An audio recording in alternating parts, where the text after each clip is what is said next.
Good afternoon to the community of televisions around the globe. You are welcome once again to Freedom for Humanity.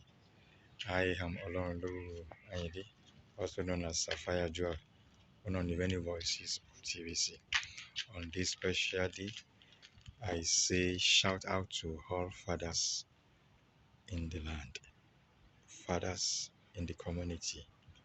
I say Happy Father's Day. And to our able admin, Happy Father's Day, sir. To everyone, Happy Father's Day.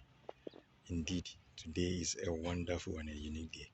And on this special day, I want to urge all fathers who are watching this short broadcast. If you are watching this live, I want to urge you.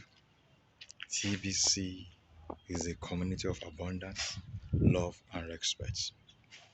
You might have been hearing about TBC and you are contemplating, or you are just procrastinating.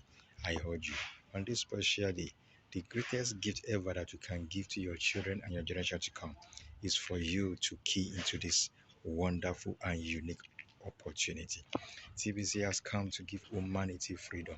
TBC has come to give humanity abundance. So that by tomorrow, your children will not be asking you, where were you when your friends, when your mates were registering for TBC? TBC is a generational word. So come on board. Yes, in TBC, all fathers are happy. Why? Because we have a lot of abundance within our reach, and we are working towards our mass adoption to be able to unlock that wealth in our wallet. So I urge you, come on board, join us. There is a link below this video. Click on that link, register. For free. Register, come on board. You can join any of their groups for further updates and answers to any of your questions and your concerns that you have. So also call on me. I love you all. Thank you. Like this broadcast, share it to your loved ones, and subscribe to it. Thank you. Happy Father's Day to us all.